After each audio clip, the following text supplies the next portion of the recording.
asalaamaaleykum mbokk yi établissement Moussoukoro Mbaye moo fi dellu siwaat fii nag du ñu jaay ay diwu yaram rek dañuy def coiffure fii nag mooy salon de coiffure établissement Moussoukoro Mbaye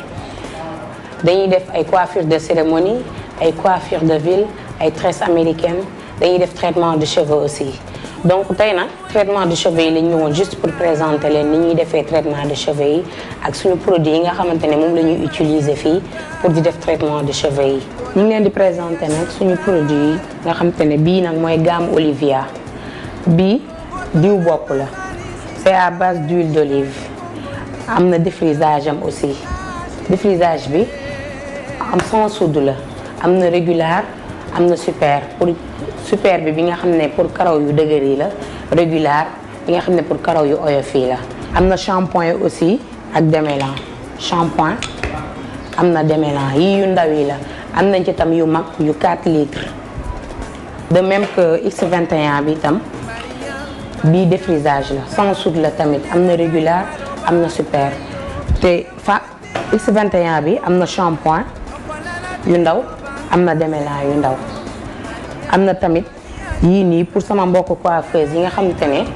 yii c'est plus économe diw bopp la pour traitement te c'est à base de menthe dafa mentholé te day maye karaw am na 1 kilo la am na boo xamante ne tam défrisage la 1 kilo la tamit ak femme hollandaise am na défrisage am na diw bopp am na shampoing am na démêlant am na tam 4 litres am na shampoing bi 4 litres am na démêlant 4 litres. gis nga traitement de cheveux bi dafa baax ci tàngaay bi bain d'huile yu léger la yu baax la te da ngay am tout type de peau bu nekk am na pour bain d'huile am kii cheveux fin la yore moo tax bain d'huile bi lañ koy defal.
kon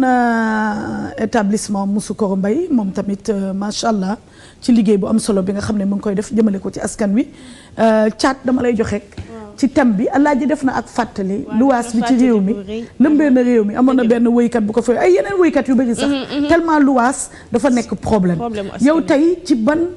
pax nga bëgg dugg waxtaan ngeen démb dama toog di xool déjà man côté bi ma dëkkee xool ba ca ginnaaw nit ñaa ngi fay dëkk nit ñaa ngi fay looy ma nekkoon sénégalais yi du ne Dakar rek leen di teel ñi ngi seet li nga xamante ne xëy na moom méngoo seen poche wala li nga xamante ne moom moo gën a yomb si ñoom parce que da nga ciy gis nit yoo xamante ne dinañ jóge ba Diamniadio di ñëw liggéey si Dakar di nga ci gis nit yoo xamante ne dañuy jóge ba Sébikotane di ñëw liggéey si Dakar di nga si gis ay nit yoo xamante ne loolu laa doon ñëw sax jóge ba Thiès pour ñëw xam naa ay tailleur yu dëkk Thiès chaque matin di liggéey si di ñëw Dakar marché waaw kon tata dégg xam nga kooku te ñoo njëkk yegg si waa Dakar yeggali loolu ma jaaxal waaw xam nga kon kooku tata dégg mi ngi soucié wu ci logement wam ak cherté bi nga xamante ne moom moo nekk Dakar te d'accord naa ne ciment cher na d'accord naa ne fer cher na d'accord naa ne terrain cher na mais tata dégg loo gis rek ci àddina ci sama gis-gis dañ ko war a réglementer parce que réglementation boobu moo tax augmentation arbitraire yi am ci mbirum location yi parce que nañ ay sénégalais lañ xam nañ jikkoy sénégalais soo ko tegul ci yoon tegaloo ko barem wala tegaloo ko loo xamante ne fa la war a yem bàyyi nga ko ci li ko neex tant que mi ngi gis xaalis mën day yokk ay prix wam te moo tax sénégalais yi tata dégg ñi si bëri léegi amatuñu accès ci logement yu baax yi parce que dañuy xool étranger yi nga xamante ne ñoom ñooy ñëw mu wóor leen ne ñii lu ma leen proposé ñu jël kii bi kër gi ñu jox leen ko te je vois mal tamit locataire bi nga xamante ne moom demandé wul dara moom yoonam nekkul ci terrain moom yoonam nekkul ci fer moom yoonam nekkul ci ciment ñu bëgg ko payer loolu les pots cassés taa dégg nag sincèrement jot na gouvernement bi mu wax ci loolu parce que loyer bi cher na te papa yi démb rek maa ngi dajeek benn papa mu naan man non c'est que comprendre leen ñu quoi ma ne ko ci lan papa mu ne ma waajur bu sañoon dugal ci doomam ci lu baax dëkk fu baax mais fu mu ne nii dëkk bi métti na métti goo xamante ne da ngay dem ci yenn quartier yi soo gisee nit ñi di dundee da ngay tiit parce que amuñu accès ci logement yu baax yi te suñu continuer noonu ñun suñu genre yi tata dégg doog a dugg commencé liggéey ñii doog a takk jabar nga bëgg ñëw rek prix rek commencé di fay loyer bu exorbitant boo xamante ne tata dégg mais yow kañ ngay amal sa bopp sax ba war a mën a tabax kër d'accord nag yow mais entre temps yow ak Alaaji dafa am fenn foo xam ne fekkante ngeen parce que état su fekkoonte ne ko jugoon na subventionné ciment subventionné fer ak yooyu ci lay mën a fixé barème waaye ki nga xamante ne wàññeeloo ko dara ak ciment ni mu chéré ak bagage yeneen ya cay def tabax ni mu chéré nga xëy suba mu tabax këram évaluer ko xool li mu jar nga koy naan lii nga koy luwee xam nga dafa am lenn loo xam ne cause la ak effet wala effet ak cause dafa am lenn loo xam ne foog mu nekk ay mesures d'accompagnement yoo xam ne dinañ ko accompagner ki nga xam ne koo koy tabax ba ëllëg ak si biir su fekkente ne voté nga loi ñu mën a xam ne lii normal na ñu ne par exemple 2 pièces ci zone bi nangam 3 pièces ci zone loolu yëpp newu fi léegi li fi nekk aussi il faut que ñu interpeller il faut que ñu lijjanti ko point par point man bëggoon naa laaj sax man Alaaji pour nekk courtier da ngay xëy rek nekk courtier nit ki da ngay taxaw ci benn bopp ko ne nekk nu affaire courtier loolu bëggoon naa courtier yi yeema ci daal parce que dafa am loi boo xam ne wala dictat loi boo xam ne courtier yi ñu ngi koy exercer yow da ngay gis kenn koo xamante ne li nga denc pour utee ci kër genn wàll gi yëpp ci courtier lay dem chaque jour ñu visiter loola jox ma lii jox la man bëggoon naa laaj aussi naka ngay sukkandiku pour nekk courtier ak borom kër yi ndax ñoom ñoo permettre courtier yi di def deal boobu ci seen kaw di visiter loo am nañu ay nit yoo xam dañuy xëy mois chaque jour ñuy visiter ay kër donc dealu courtier yi lan la exactement zay jël ki ci ligne bi allo oui allo salaamaaleykum maaleykum salaam ku baax ça va man Alpha laa tudd Alpha Sow Zeyna je sais pas si tu te rappelles Alpha Sow Tamba. Alpha Sow. Alpha oui ça va. Comment tu vas? Oui ça va très bien. Et en France tout se passe bien? Ça va très bien. Ça va sant yàlla kon. Bon maa ngi nuyu ñëpp ci plateau bi. jërëjëf Sow. Ouais donc depuis dem maa ngi bëgg participer ci émission bi mais je n'arrive pas à.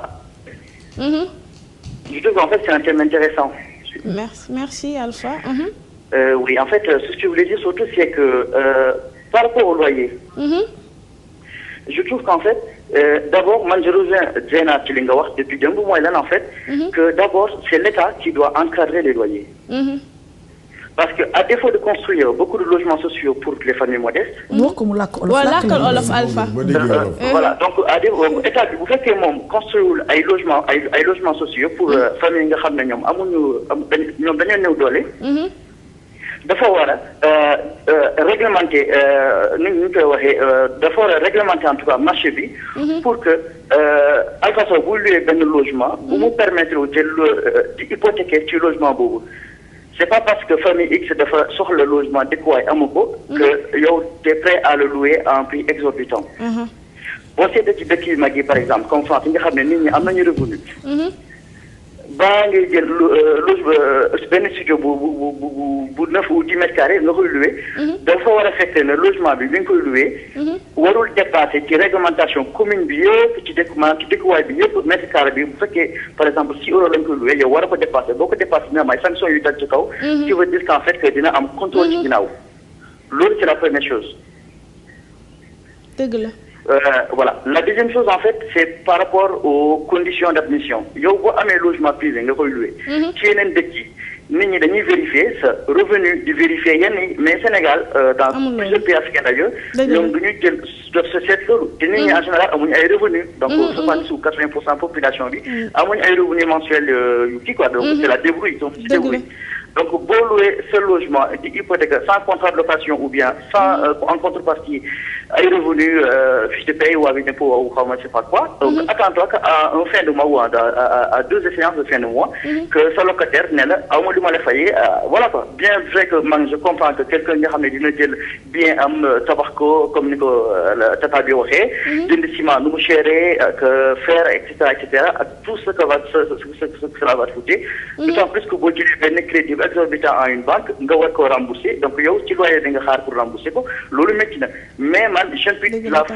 faute aux politiques c'est-à-dire que dañu war a construire plus de logements sociaux accessibles surtout aux familles modestes man je pense qu'en fait le problème se trouve à ce niveau-là en tant que régler wuñu problème boobu ça va toujours être le même problème.